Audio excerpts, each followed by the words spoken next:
ये कंपनी नेहरू जी की बपौती नहीं थी, ये कंपनी नेहरू जी के परिवार की कंपनी नहीं थी। ये जो डोटेक्स कंपनी के मालिक हैं, उन्होंने ईडी को कहा कि हमारा काम तो गोरख धंधे का था, हम तो ब्लैक मनी को व्हाइट करते थे, वही पैसा हमने राहुल जी को और सोनिया जी को 1 करोड़ और कोई कोलैटरल नहीं, ऐसे ही एक गिफ्ट के रूप में हमने लोन दे दिया। इसको आप चोरी या भ्रष्टाचारी मत कहिए, ये सरेआम डकैती है, डकैती। तो इनकम टैक्स डिपार्टमेंट ने देखा कि 414 करोड़ का टैक्स इवेजन ये सोनिया गांधी और राहुल गांधी ने कर दिया है। ये राहुल गांधी और रॉबर्ट वाड्रा को भेजना चाहिए हार्वर्ड यूनिवर्सिटी में कि कैसे बिना जेब में पैसा लिए कैसे 100 करोड़ रुपए कमाया जाए। अक्यूज नंबर 1 हो या अक्यूज नंबर 2 हो, जेल तो जाना ही पड़ेगा। क्या पंडित जवाहरलाल नेहरू एसोसिएट जर्नल्स के मालिक थे? नहीं। पंडित जवाहरलाल नेहरू ने 5000 जो स्वतंत्रता संग्रामी थे, 5000 फ्रीडम फाइटर्स, उनको एकत्रित किया और उनको शेयर होल्डर बनाया। ये 5000 स्वतंत्रता संग्रामी जो शेयर होल्डर बने और शेयर होल्डर बनने के बाद उन्होंने यह कंपनी चालू किया, इसलिए यह कंपनी नेहरू जी की बपौती नहीं थी, ये कंपनी नेहरू जी के परिवार की कंपनी नहीं थी, ये इन शेयर होल्डर्स की कंपनी थी जो फ्रीडम फाइटर्स थे। आगे चलकर इस कंपनी ने कि हम पब्लिशिंग हाउस हैं, हम जनता के लिए न्यूज छापते हैं, इसलिए हम कोई बिजनेस नहीं करते हैं, तो हमें कंसेशनल रेट पे भिन्न भिन्न जो सरकारें हैं वो जमीन दे, इस प्रकार का आवेदन रखा और 1956 में नॉन कमर्शियल कंपनी के रूप में एस्टैब्लिश हुई कि हम कमर्शियल एंटिटी नहीं है। उसका नतीजा क्या रहा? उसका नतीजा यह रहा कि देश भर के, उस समय तो प्रधानमंत्री पंडित जवाहरलाल नेहरू थे ही, स्वाभाविक रूप से उनका एक इन्फ्लुएंस था। देश भर के सभी राज्यों ने प्राइम लोकेशंस पे एजेएल को, एसोसिएटेड जर्नल लिमिटेड को, क्योंकि एक नॉन कमर्शियल एंटिटी थी, उसके नाम पर उन्होंने प्राइम लैंड पे बहुत बड़े बड़े जमीन नॉमिनल रेट पे 2 रुपए 1 रुपए के दाम पे, भाव पे इन्होंने देश भर में जमीन दिया। लखनऊ के प्राइम प्रॉपर्टी पे, मुंबई के प्राइम प्रॉपर्टी पे, दिल्ली में तो आप सब देखते ही हैं, बहादुर शाह जफर रोड में सबसे बड़ी बिल्डिंग नेशनल हेराल्ड की ही है। इस प्रकार पूरे देश के हर कोने में लगभग ऐसी 100 प्रॉपर्टीज है जो नेशनल हेराल्ड की प्रॉपर्टीज है। पूरे देश में ये प्रॉपर्टीज एक्वायर की गई और ये अखबार छपने का काम चलता रहा। धीरे धीरे नेशनल हेराल्ड कोई पढ़ता नहीं था। इनका काम, नेशनल हेराल्ड की जो कंपनी थी, जो मूल कंपनी थी एसोसिएटेड जर्नल लिमिटेड, ये नुकसान में जाने लगा, अर्थात लॉस में जाने लगा। जब ये लॉस में जाने लगा तो लगभग 2008 में एक ऐसी परिस्थिति आई कि कागज छापना और संभव नहीं हुआ। कागज छापने का काम उन्हें 2008 में संपूर्ण रूप से बंद करना पड़ा और एक 90 करोड़ का नुकसान एसोसिएटेड जर्नल लिमिटेड को हुआ। 90 करोड़ का नुकसान।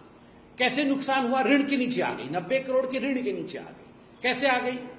जो वहां पर एम्प्लॉय थे, उनकी ग्रेच्युटी है, उनको तनख्वाह देना है, वहां रिपेयर वर्क करना है, बिजली का बिल आता है, इन सब चीजों को लेकर एक 90 करोड़ के ऋण के नीचे एसोसिएटेड जर्नल आ गई। तो एसोसिएटेड जर्नल ने, उनको लगा कि हम 90 करोड़ का क्या करेंगे, कहां से लाएंगे। उस समय एसोसिएटेड जर्नल के डायरेक्टर कौन थे? मोतीलाल वोहरा जी थे। और 2008 और 2010 के आसपास लगभग 1057 स्टेक होल्डर्स थे, शेयर होल्डर्स थे।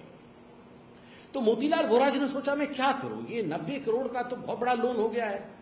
तो वो कांग्रेस पार्टी के पास गए, AICC, all India Congress committee. तो ऑल इंडिया कांग्रेस कमेटी के पास जाके उन्होंने आवेदन दिया कि आप हमें 90 करोड़ का लोन दीजिए, तो मैं ये लोन जो है, जो हमारे एसोसिएटेड जर्नल पे आया है, हम चुका देंगे।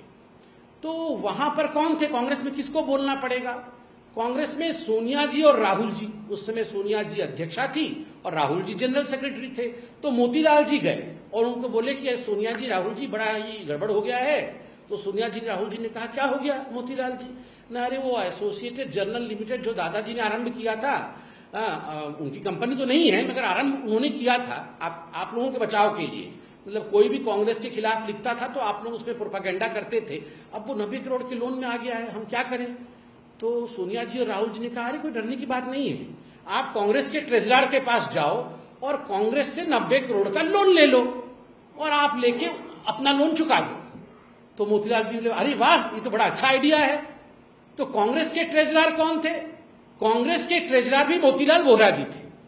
तो मोतीलाल वोहरा जी जो एसोसिएटेड जर्नल के डायरेक्टर थे, वो कांग्रेस के मोतीलाल वोहरा जो ट्रेजरर थे उनके पास गए और बोले, सोनिया जी और राहुल जी ने कहा है 90 करोड़ का लोन दे दो।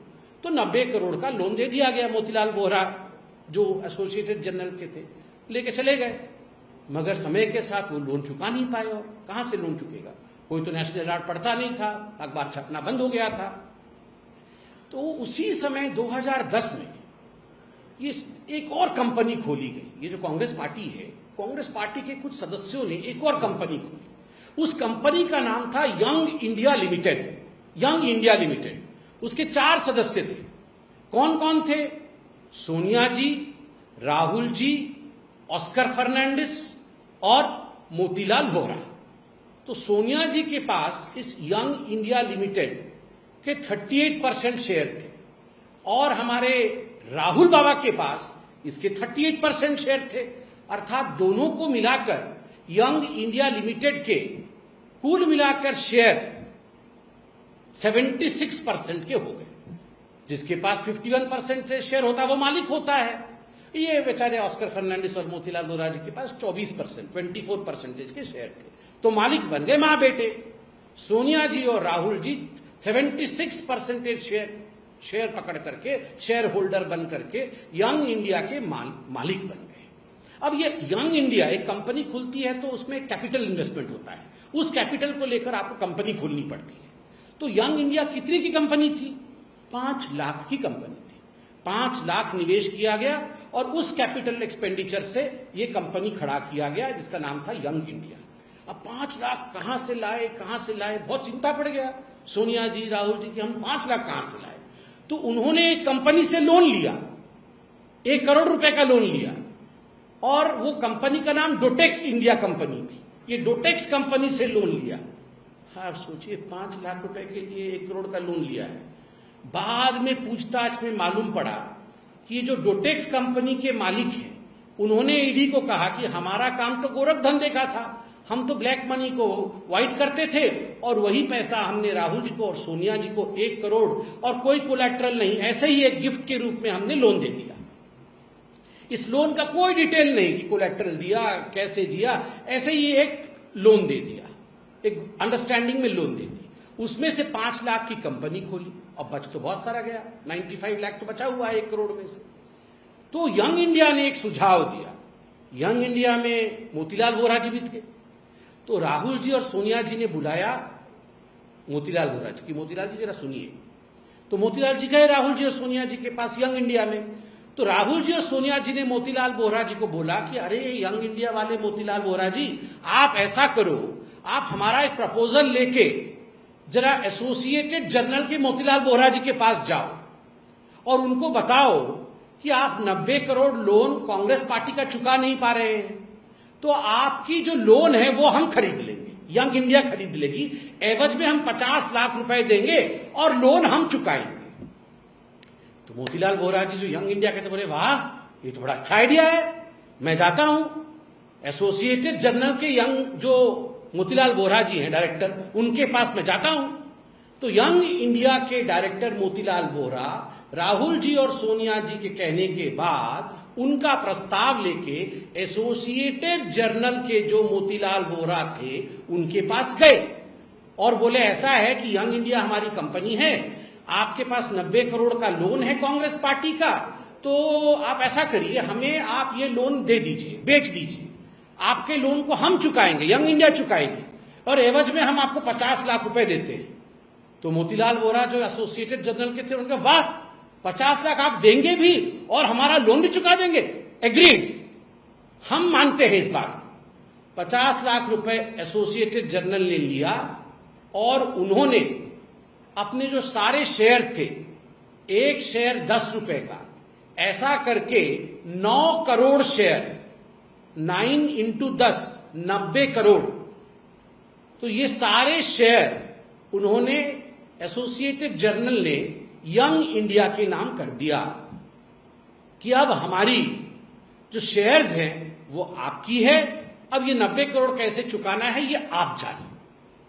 50 लाख रुपए दे करके पूरी जो एसोसिएटेड जर्नल लिमिटेड की शेयर होल्डिंग थी, शेयर होल्डिंग का मतलब होता है मालिकाना हक, 99.1% मालिकाना हक किसके पास आ गया? वो यंग इंडिया के पास आ गया। मात्र 50 लाख में 5,000 करोड़ की प्रॉपर्टी, दिल्ली के प्राइम लोकेशन पे प्रॉपर्टी, लखनऊ के प्राइम लोकेशन पे प्रॉपर्टी, मेरठ में प्रॉपर्टी, आपके जहां जहां जाओ वहां वहां प्राइम लोकेशन पे, भोपाल में प्रॉपर्टी, हर जगह इनकी प्रॉपर्टी थी। जब ये शेयर ट्रांसफर हुआ 99.1%, ये सारा का सारा जो प्रॉपर्टी है वो यंग इंडिया के पास और उनके अधीन हो गया। मात्र 50 लाख, और वो भी डोटेक्स इंडिया से लेकर ये बन गए मालिक। 5,000 करोड़ के मालिक कौन बना? जिसके पास 76% शेयर था, मां और बेटे। और ये मोतीलाल वोरा जी चहुदिक दिशा में थे। ये डायरेक्टर एजेएल के भी हैं, ये डायरेक्टर यंग इंडिया के भी हैं, और ये ट्रेजरर एआईसीसी के भी हैं। अब उसके बाद जब यंग इंडिया मालिक बन गई तो जो कांग्रेस के मोतीलाल वोरा जी थे ट्रेजरर, उन्होंने कहा कांग्रेस पार्टी जो 90 करोड़ लोन हमने दिया था एसोसिएटेड जर्नल को, हम उसे माफ करते हैं, वो लोन वापस करने की आवश्यकता नहीं है, माफ। 90 करोड़ का लोन माफ कर दिया राहुल जी और सोनिया जी के कहने पर। प्रश्न उठता है, प्रश्न नंबर 1, क्या एक पॉलिटिकल कंपनी किसी और एंटिटी को लोन दे सकती है?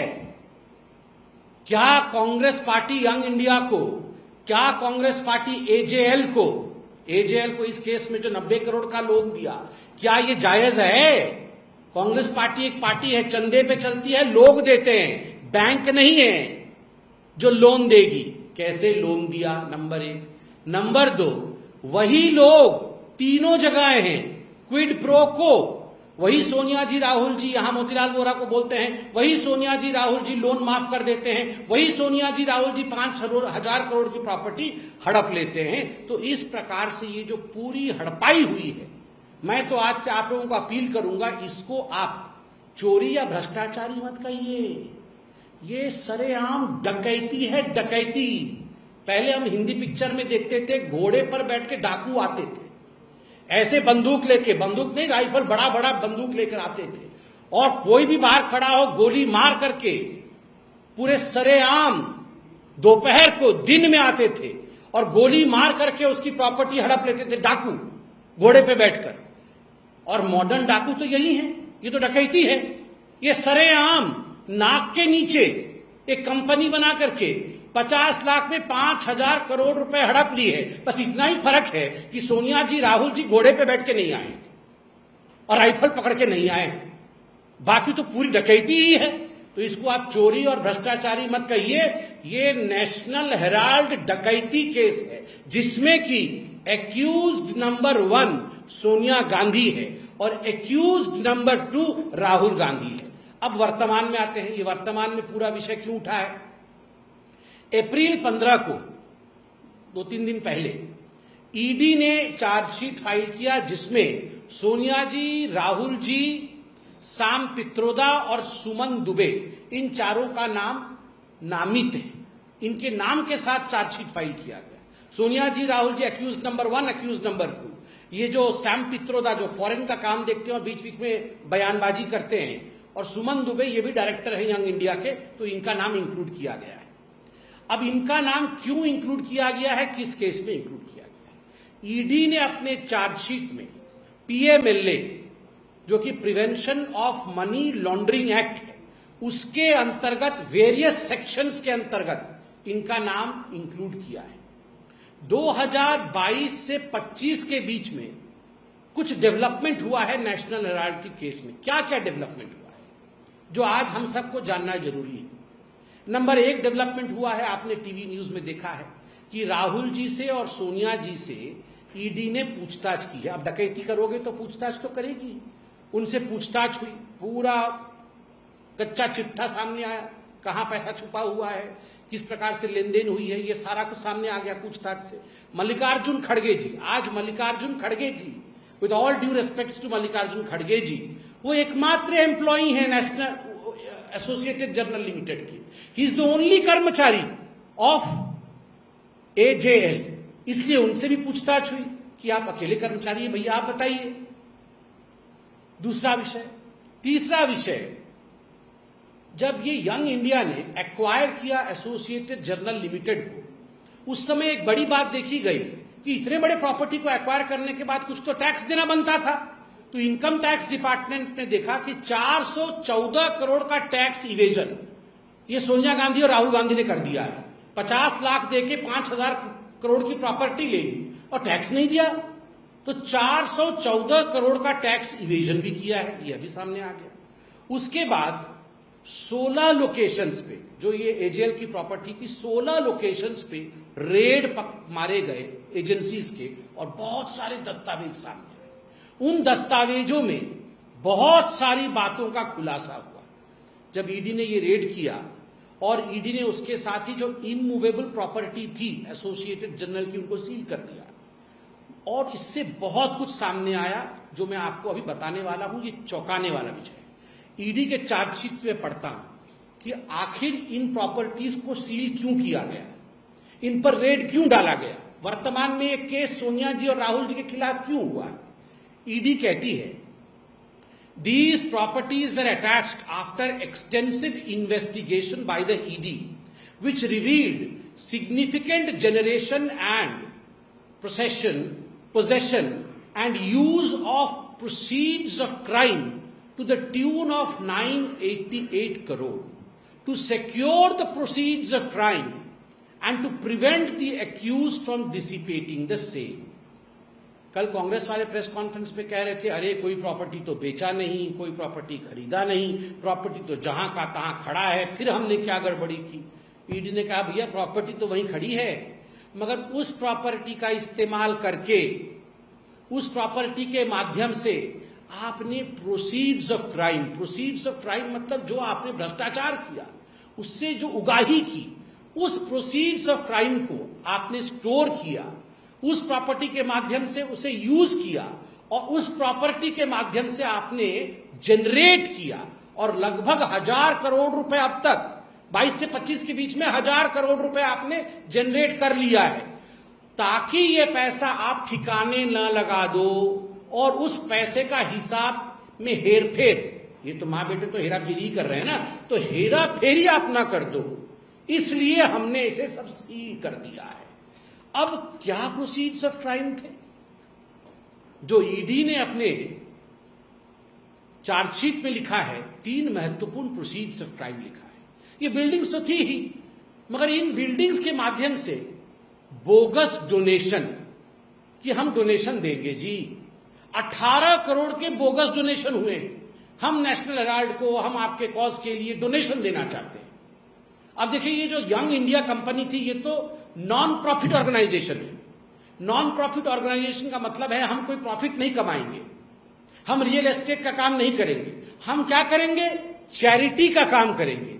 मगर जब उनके कागज देखे गए तो उसमें चैरिटी के नाम पे तो 1 भी रुपया खर्चा नहीं हुआ है, 1 भी रुपया चैरिटी पे खर्चा नहीं हुआ है। तो सारा काम तो कमर्शियल किया है आपने। ये जो बोगस डोनेशन हुआ है 18 करोड़ रुपए का, जब ढूंढा गया कि डोनेशन किसने किया है, तो डोनर नहीं मिल रहे हैं। डोनेशन आया है 18 करोड़, अब डोनेशन किसने दिया है पता नहीं जी। अब उसके साथ बोगस एडवांस रेंट, एक बिल्डिंग है बहादुर शाह जफर में, तो किसी ने कहा मैं भैया ये फर्स्ट फ्लोर रेंट पे लूंगा, 2 करोड़ रुपए महीने दूंगा, तो आप मुझे रेंट पे दीजिए।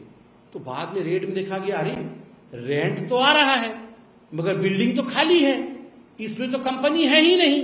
तो बोगस एडवांस रेंट लेकर मां बेटे ने, यंग इंडिया ने कमाया 38 करोड़ रुपया, 38 करोड़ रुपया कमा लिया, घर खाली, रेंट आ रहा है।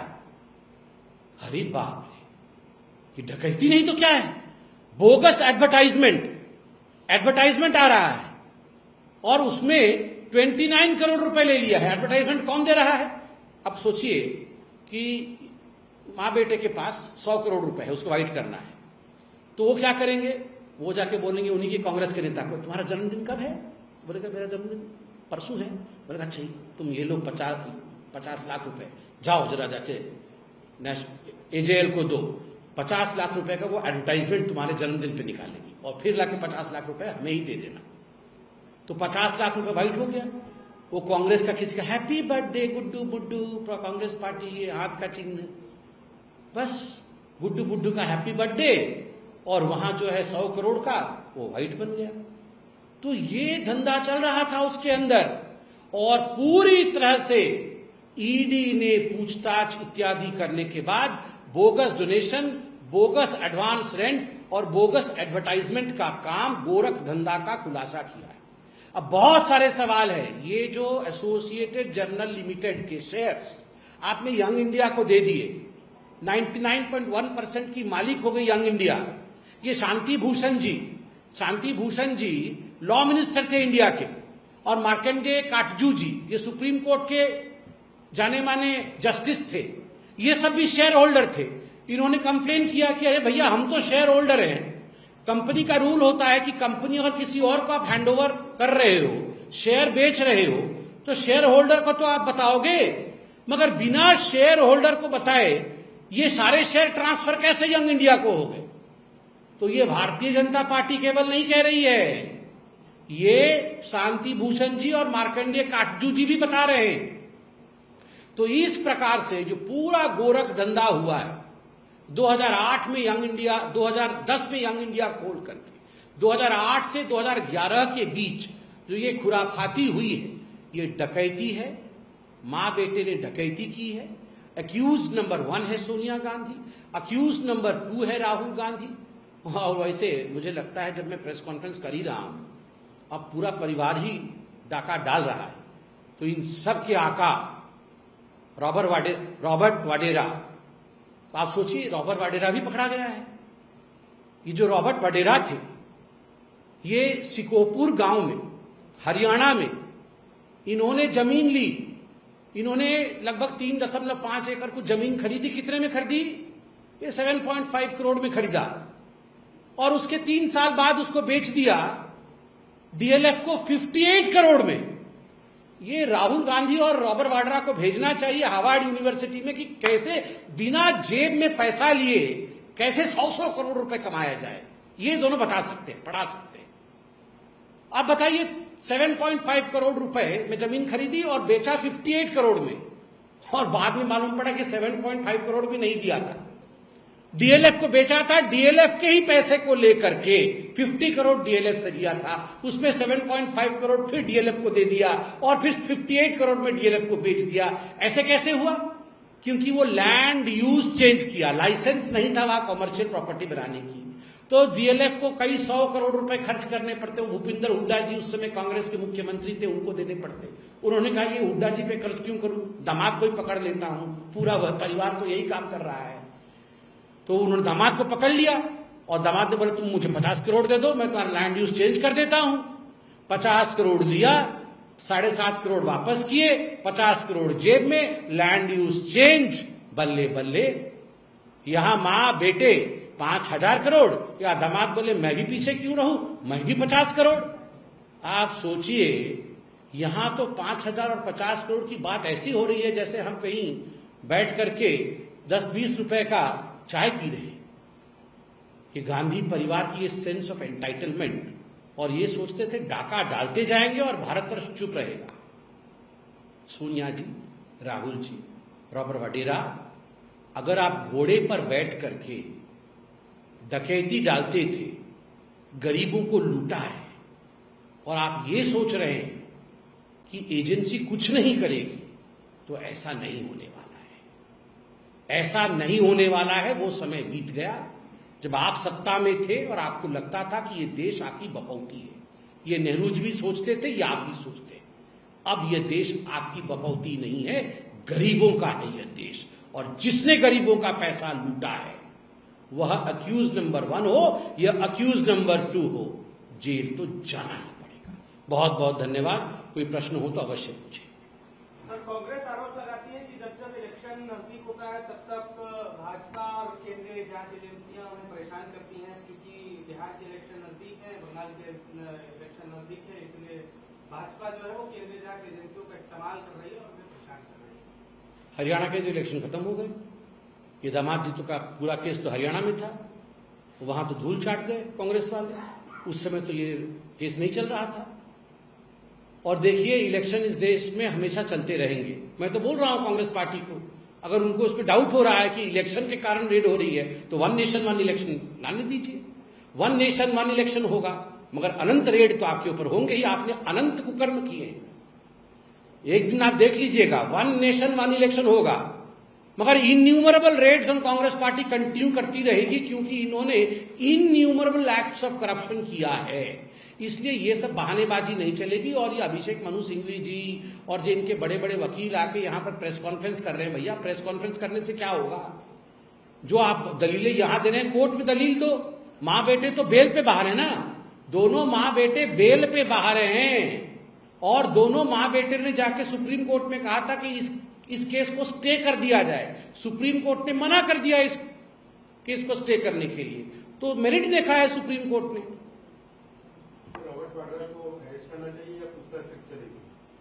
देखिए, हम बदले की भाव से कुछ नहीं करते हैं।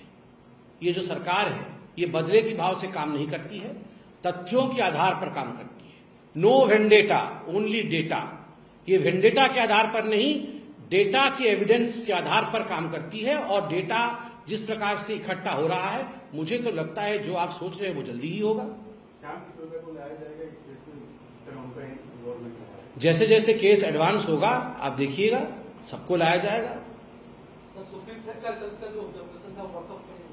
उस पर नो कमेंट। कोर्ट केस में कोर्ट है, स्वाभाविक रूप से वो विषय कोर्ट में है। कोर्ट उस विषय को सुन रही है। मैं यहां बैठ करके उस पर टिप्पणी करूं, ये उचित नहीं होगा। सर, अखिलेश यादव आज बोले हैं कि जब तक बीजेपी का सरकार है पूरे स्टेट में और सेंटर में, तब तक दलितों का और पिछड़ा वर्गों का कभी विकास नहीं होगा। अखिलेश यादव जी भी सच्चाई जानते हैं। वह भी जानते हैं कि कांग्रेस पार्टी ने किस प्रकार इस देश में दलितों और पिछड़ों के लिए उनके साथ कैसे अन्याय किया। अपीजमेंट की पॉलिटिक्स के कारण कर्नाटक में कांग्रेस पार्टी ने 4% रिजर्वेशन मुसलमानों के लिए किया और ओबीसी के 4% रिजर्वेशन के हक को काटने की कोशिश की। और ये कांग्रेस पार्टी की जो अपीजमेंट की पॉलिसी है, उसका हाथ थाम के आज अखिलेश यादव चल रहे हैं। अखिलेश यादव जी को पता नहीं है शायद, वैसे एक बार को वो धक्का खा चुके हैं। 2 अच्छे लड़के निकले थे, उन अच्छे लड़कों का क्या हुआ वो हश्र भी हमने देखा है, इस बार भी देखिए।